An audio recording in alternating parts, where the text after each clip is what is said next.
अस्सलामुअलैकुम। प्रोग्राम पुकार के साथ मैं हूं आपकी मेजबान तहमीना शेख। इस टाइम कोट राधा किशन के एक नवाही गांव में मैं मौजूद हूं, जहां पर आप ये देखेंगे आगे जाके कि एक शौहर दुहाई दे रहा है, अपनी अहलिया अपनी बीवी के मुतल्लिक संगीन इल्जामात की गुफ्तगू कर रहा है।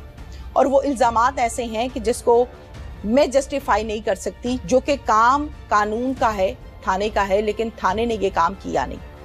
अदालत भी कुरान पाक को मानती है, बीइंग अ मुस्लिम हम भी कुरान पाक को मानते हैं, और कुरान पाक के ऊपर हाथ रख के जो बात कह दी जाए उस पर यकीन किया जाता है, और फिर आगे से आप आर्ग्यूमेंट, आप आगे से काउंटर क्वेश्चन नहीं कर सकते। तो मैं भी प्रोग्राम के आगाज में अपने कैरेक्टर से ये रिक्वेस्ट करूंगी कि आप जो भी बात करेंगे वो कुरान पाक की मौजूदगी में, कुरान पाक के ऊपर हाथ रखते हुए करेंगे, क्योंकि इल्ज़ाम जब तक ट्रायल चल रहा होता है दोनों पार्टीज की जानिब से एक दूसरे पर लगाए जाते हैं। आप तैयार हैं? जी मैम, मैं तैयार हूँ। पहले मुझे पूरा नाम बता दें। मोहम्मद आफ्ताब जमील। आफ्ताब जमील। जी मैम। आफ्ताब, आप वजू कीजिए और कुरान पाक पर हाथ रखें, और फिर उसके बाद हम आपसे आगे बात करें। जी बिल्कुल।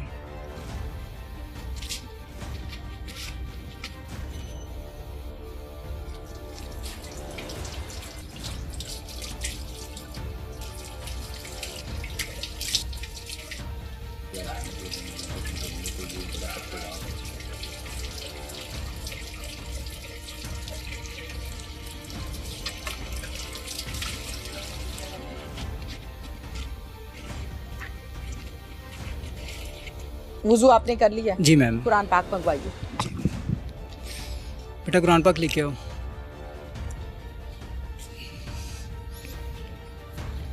अब आप ये देख लें कि ये कुरान पाक के ऊपर आपने हाथ रखा हुआ है। जी मैम। ठीक है जी। हमारी दुनिया, हमारी आखिरत, हमारा दीन इस पर कंप्लीट है। बिल्कुल ठीक हो गया? बिल्कुल मैम। अब आप इसके ऊपर हाथ रख के जो बात करेंगे वो बात सच है झूठ है, इसका अजाब आपके ऊपर पड़ना है। बिल्कुल ऐसी है मैम। आप और दुनिया में भी जवाब दें, आप आखिरत में भी जवाब दें, और कब्र में भी भुगतेंगे। बिल्कुल मैम, सबको जाना है। बिल्कुल ऐसी है। समझ के आपने हाथ रखना है। जी मैम। मैं कसम देता हूँ कि मैंने इस केस के बारे में जो भी बयानात दिए हैं, जो सबूत दिए हैं, जो एविडेंसेस दिए हैं, उनमें से कोई भी किसी तरह से फैब्रिकेटेड नहीं है।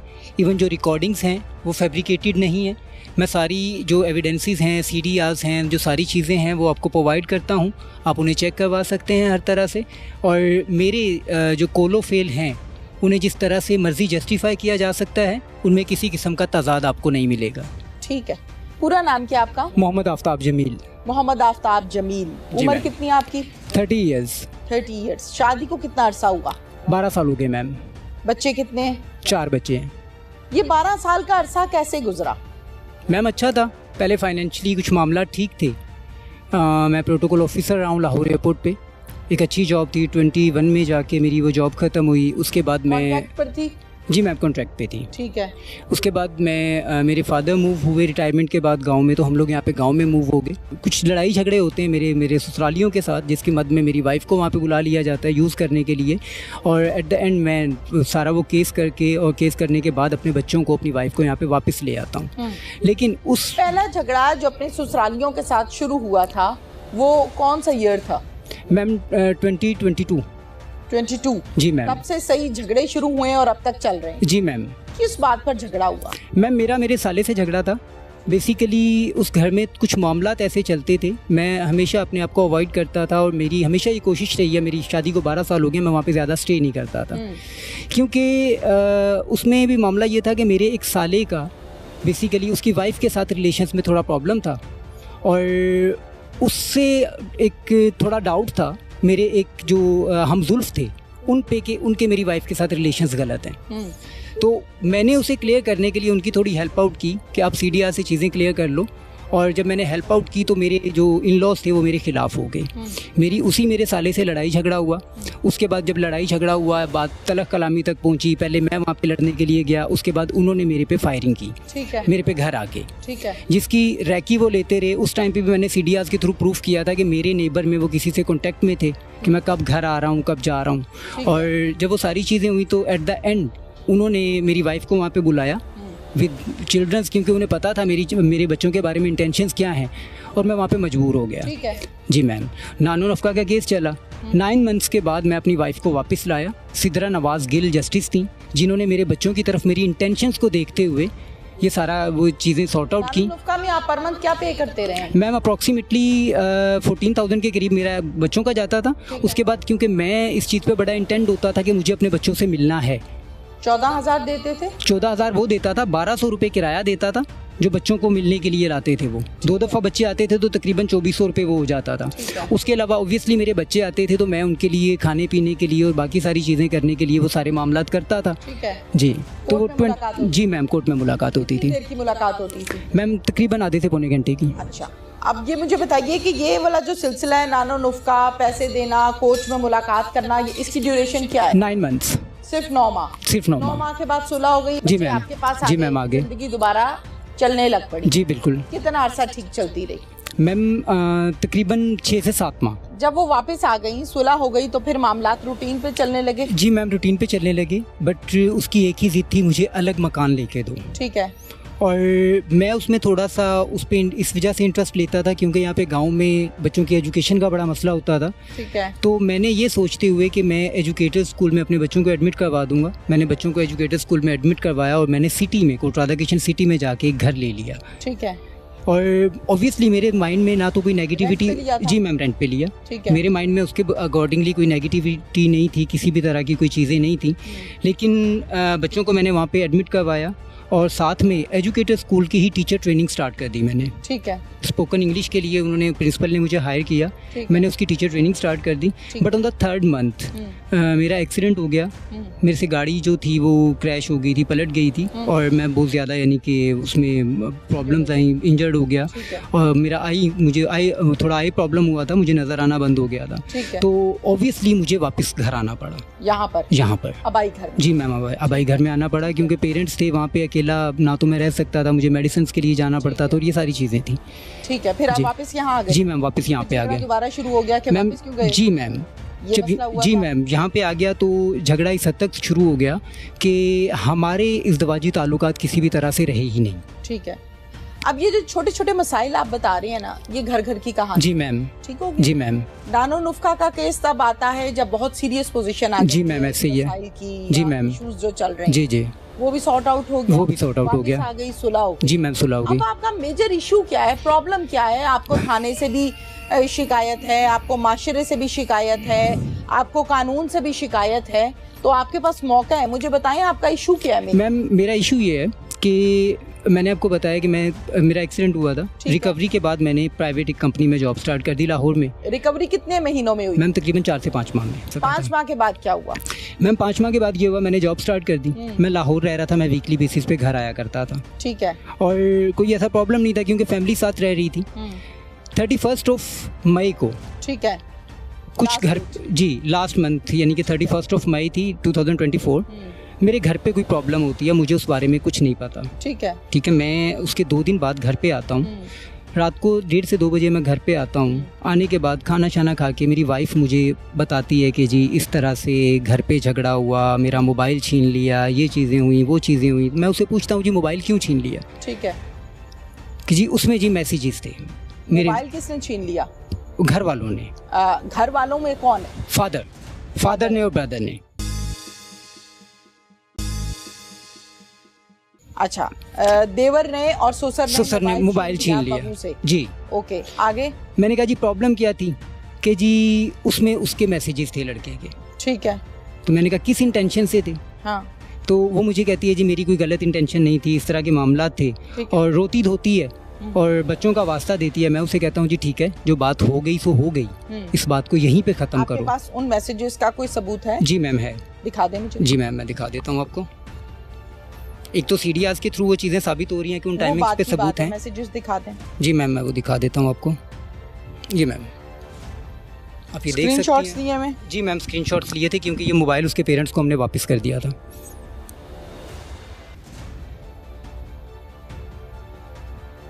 अब इसमें जो सेंडर है उसका नंबर नहीं आ रहा। मैम आ रहा है, नेक्स्ट मैसेज पे आपको नंबर मिलेगा। ठीक है, डन। ओके, ये स्क्रीन पर आप लोग मैसेज देख भी सकते हैं जो कि मैंने इस पर पढ़े हैं, और मैं मुनासिब नहीं समझती कि मैं अपनी ज़बान से ये अल्फाज अदा करूं जो कि इसमें चैट में लिखा हुआ है। ओके, आगे चलें जी। इस बात पर सुसर ने मोबाइल खींच लिया। जी मैम, मोबाइल खींच लिया। नेक्स्ट डे उसके पेरेंट्स आते हैं। ठीक है। मैं ट्रॉमा में था क्योंकि मेरी तबीयत ख़राब हो गई थी, इवन मुझे हॉस्पिटल तक जाना पड़ा। वजह मैम बहुत बड़ी टेंशन थी। अच्छा, टेंशन। ठीक है, ठीक है मैम। नेक्स्ट डे उसके पेरेंट्स आते हैं और मेरे फादर और मेरे ब्रदर बार बार कहते हैं कि ये मैसेजेस दिखाओ इन्हें। ठीक है। और मैं कहता हूँ जी मुझे इन डिटेल्स में नहीं पढ़ना। ठीक है। मैं अपने बच्चों की तरफ देखते हुए वो मोबाइल सीधा उसके फादर को पकड़ाता हूँ। ओके। वो उसे समझाते हैं। ठीक है। वो मेरे पेरेंट्स से माफ़ी मांगती है, मेरे से माफ़ी मांगती है और वो चले जाते हैं। ठीक है। वो चले गए, हंसी खुशी रहने लग गए। मैं अगले दिन अपनी जॉब पे चला जाता हूँ। आपके फादर को और आपके भाई को किसने बताया कि आपकी जो वाइफ है वो कहीं और गलतकारी या गलत किस्म के रिलेशन में मुलव्विस? मैम मैं आपको बता रहा हूँ, आपने ये मैसेजेस अभी देखे हैं? आप इन मैसेजेस में एक मैसेज ऐसा भी देखेंगी जिसमें ये लिखा हुआ है कि ये लोग घर से बाहर जा रहे हैं और ये 2-3 घंटे बाद आएंगे या ये कल वापस आएंगे। मेरे पेरेंट्स बेसिकली उस दिन लाहौर जा रहे थे। ठीक है। लेकिन किसी वजह से नहीं गए तो ये लोग घर पे वापस आ गए। ठीक है। उससे पहले किसी को कोई आइडिया नहीं था। घर वापस आ गए? फिर घर वापस आ गए तो आपके सामने वो सारी चीज़ें वो रंगे हाथों पकड़ी गई। इस घर में? जी मैम, इस घर में। कितने लोग थे? मैम 2 लोग, एक मेरा नेबर था और एक वो थी। अच्छा, ये दोनों थे? जी मैम, ये दोनों थे। Red handed? जी मैम, रेड हैंडेड पकड़े गए। सुसर ने देखा? मैम भाई ने देखा। फिर मना किया? फिर क्या हुआ? फिर मना किया, मोबाइल ले लिया, उसके पेरेंट्स को कॉल की। कुछ नहीं मारा पीटा किसी ने नहीं, कुछ नहीं किया। उसके पेरेंट्स को कॉल की, इवन मुझे तक नहीं बताया कि मैं तैश में आके कोई गलत कदम नहीं उठा जाऊँ। फिर उसके पेरेंट्स को कॉल करने के बाद घर पे सारी चीज़ें, नेक्स्ट डे मैं आता हूँ, वो मुझे बताती है। मुझे बताने के बाद उसी इवनिंग में उसके पेरेंट्स आ जाते हैं। ठीक है। उसका फादर आते हैं। आपने क्या कहा सुनने के बाद? मैंने सुनने के बाद जब उसने कहा जी मैं आज के बाद तौबा करती हूँ, तो मैंने कहा गलती हो गई, ठीक है, कल को अपने बच्चों की तरफ देखो, दोबारा ये गलती दोहराई नहीं जानी चाहिए। ठीक है। वो मेरे से कमिट करती है। इवन हाफजा थी वो। हाफजा होने के बावजूद मैं मैसेजेस की डिटेल्स में नहीं। जी मैम, कमिट कर लिया कि अब किसी, मैम टोटल 8 दिन गुजरे। 8 दिन बाद फिर से 8 दिन बाद ये हुआ कि बच्चों की छुट्टियां हुई, बच्चों ने पप्पू की तरफ जाना था। उसने जिद की कि जी मुझे मेरी मदर की तरफ छोड़ दें। ठीक है। मैंने उसकी सिस्टर को कॉल की कि मैं मदर की तरफ नहीं छोड़ूंगा, मैं आपकी तरफ छोड़ देता हूँ, आप इसे समझा दें। ठीक है। मदर के क्यों नहीं? मैं मदर की तरफ इसलिए नहीं, मदर बेसिकली उसकी हाँ में हाँ मिलाती थी। जो वो कहती थी वो ठीक थी, वो स्टार्ट से चला आ रहा था, मुझे पता था, उनकी एक नेचर का पता चल जाता है। और उनकी बहन पर आपको एतबार? जी मुझे एतबार था। ठीक हो, मैं उनकी बहन के छोड़ा? जी मैम, मैंने बहन की तरफ छोड़ा। ठीक है। इवन जब मैंने बहन की तरफ छोड़ा तो उसी टाइम पे उसकी मदर उसे लेने आ गई। उनका आपस में कांटेक्ट था। ठीक है। उसने मदर को बताया था। वो आप रोक भी नहीं सकते ना, माँ है उसकी। जी मैम। अच्छा, फिर मेरे वहाँ होते हुए, यानी कि मैं उन्हें कहता हूँ जी आप इसे यहीं पे रहने दें, 2-3 दिन इस सिस्टर की तरफ रह लेगी, उसके बाद 2-3 दिन दूसरी सिस्टर की तरफ रह लेगी, फिर हमें ईद पे अपने घर जाना है। ठीक है। मैं वहाँ पे छोड़ के उसे आ जाता हूँ। ठीक है। ये बात है 10 जून की। ठीक है। 10 जून को मैं छोड़ के आता हूँ। 11 जून को उसके फादर आके या उसकी मदर आके उसे वापस अपने घर ले आते हैं, क्योंकि मैं उस टाइम मौजूद नहीं था, मुझे नहीं पता कौन लेके गया, लेकिन वो अपने घर आ जाती है। ठीक है, आगे। मैम 14 जून की रात को, यानी कि 13 जून का डे था और रात स्टार्ट होगी 14 जून की। ठीक है। मेरा ब्रेक होता है तकरीबन 12:15 पे या 20 मिनट पे। ठीक है। हमें बीच में मिड टाइम मिलता है। ठीक है। मैं बाहर निकलता हूँ किसी काम की वजह से, क्योंकि मेरी कभी आदत नहीं रही थी मैं लेट नाइट अपनी वाइफ को कॉल करूँ। ठीक है। कभी भी नहीं की थी। उस दिन मैंने बाई चांस कॉल की। उस दिन मैंने कॉल की तो 12:46 पे, आप CDRs में देख सकती हैं, मेरी कॉल जाती है, उसका नंबर वेटिंग पे है। ठीक है। मैं पूछता हूँ जी इस टाइम किसकी कॉल है, क्योंकि मैं तो मोबाइल यहाँ पे ले चुका था, उसके फादर को दे चुका था, उसकी मदर के नंबर की ये बात है। नंबर बिजी जा रहा है? जी, नंबर बिजी जा रहा है, वेटिंग पे जा रहा है। कितनी देर? मैम मेरी तो कॉल गई ना, वेटिंग पे था। उसने कॉल पिक की। मैंने उसे पूछा जी कि आप जो है किससे बात कर रही हो। उसने अपनी सिस्टर का नाम लिया। तो मैंने कहा उसके हस्बैंड घर पे आ गए होंगे और रात को 1 बजे कौन सी बहन अपनी बहन से बात करती है। ठीक है। तो उसने मेरे से बहस करना स्टार्ट कर दी। मैंने उसकी सिस्टर का नंबर मिलाया उसी टाइम पे। ठीक है। मेरे कॉल काटने में और नंबर मिलाने में उसकी सिस्टर का नंबर बिजी जाने लग गया, यानी कि वो कॉल करने लग गई। ठीक है। ठीक है, वो कॉल करने लग गई, लेकिन कह लें कि अनफॉर्चुनेटली ये हुआ कि उसकी सिस्टर उस टाइम पे अपने हस्बैंड को खाना दे रही थी और वो फ़ोन बच्ची ने उठाया। ठीक है। उसके फ़ौरन बाद मेरी कॉल गई तो वो बच्ची ने मुझे कहा जी मामा कोई काम कर रही हैं या जो भी है। मैंने कहा आप मेरी बात करवा दो। उसकी सिस्टर से मेरी बात हुई, मैंने उनसे पूछा जी आपकी अभी उससे बात हो रही थी? ठीक है। उन्होंने मना कर दिया।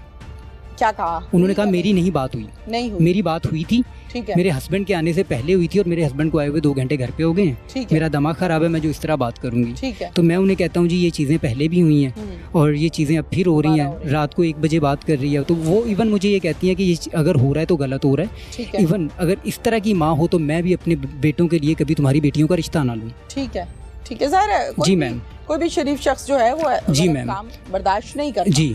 उसके बाद मैम मैं 12 बज के 46 या 47 मिनट की ये बात होगी, 12 बज के 51 या 52 मिनट पे मैं दोबारा कॉल करता हूँ। उसे कहता हूँ कि अपनी मदर से मेरी बात करवाओ। ठीक है। यानी कि मेरी सास से। वो पास बैठी हुई हैं।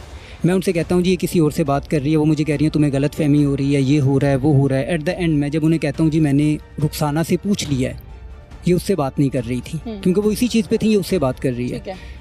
तो उन्होंने कहा जी अच्छा मैं इसका सर फाड़ देती हूँ, मैं ये कर देती हूँ, मैं वो कर देती हूँ, मैं इसके फादर को बताती हूँ। मैंने अपना मोबाइल लेके रख लिया है। ठीक है। ये 12 बज के 51 या 52 मिनट की बात है। ठीक है। उसके बाद थोड़ी देर बाद फिर उनकी कॉल आती है। लास्ट कॉल मेरी 1 बज के 5 मिनट पे है उन्हें, जो मेरी बात हुई। वो कहती हैं जी अब ये मोबाइल यूज़ नहीं करेगी। ठीक है। लेकिन उसी रात जी, लेकिन आप देख सकती हैं सीडीआर्स में कि एक के साथ वो कॉल पे है और दूसरे के साथ वो मैसेजेस पे है। दोनों से एट अ टाइम कॉन्टेक्टेड है। ये दोनों कहाँ रहते हैं और ये कौन है? मैम ये एक नेबर था। नेबर है जी, एक मेरा नेबर था साहिल आकाश। साहिल जी। साहिल मैरिड है? नहीं मैम अनमैरिड है। और साहिल कब से रहता है इसी मोहल्ले में? मैम ऑब्वियसली बचपन से रहता है। और आप लोग भी पुराने रहते हैं? जी मैम हम लोग भी पुराने रहते हैं। आकाश कौन है? मैम साहिल आकाश उसका पूरे का नाम है। ओके। दूसरा मैम जुबैर असलम नाम है, वो मेरा खालाजाद कज़न है। खालाजाद कज़न? जी मैम। खाला का बेटा? जी मैम मेरी खाला का बेटा। वो मैरिड है? जी मैम वो मैरिड है। उसके कितने बच्चे हैं? मैम एक बेटी है। न्यूली मैरिड है? जी अप्रोक्सीमेटली 2 साल हुए मैरिज शादी को। 2 साल हुए। तो वो भी इनके साथ इन्वॉल्व है और साहिल भी इन्वॉल्व है? जी मैम उसी टाइम पे। अच्छा, अब ये बात साबित हम कैसे कर सकते हैं? मैम सीडीआर्स के थ्रू। सीडीआर्स दिखा दे मुझे। जी मैम मैं दिखाता हूँ आपको उसी रात की सीडीआर्स। साहिल का दिखा दे मुझे कि कितनी कॉल्स हैं और क्या डिटेल्स हैं। मैम ये देखें, यहाँ 12:10 पे कॉल स्टार्ट हुई है, ये इनकमिंग कॉल होगी। ठीक है। 181 वाला नंबर, ये जुबैर असलम का नंबर है। ठीक। और ये उसी के बिल्कुल नीचे आप देखेंगे, ये जो मेरे हाथ में पेपर आप देख रहे हैं इसे कहा जाता है सीडीआर। सीडीआर का मतलब ये होता है कि आप नंबर को चेक कर सकते हैं कि इस नंबर का किस किस नंबर के साथ कॉल पर कांटेक्ट रहा, कितने घंटे बात हुई, कितने सेकंड बात हुई, कितने मिनट बात हुई, किस नेटवर्क पर बात हुई, किस बंदे से बात हुई। इसे कहा जाता है सीडीआर।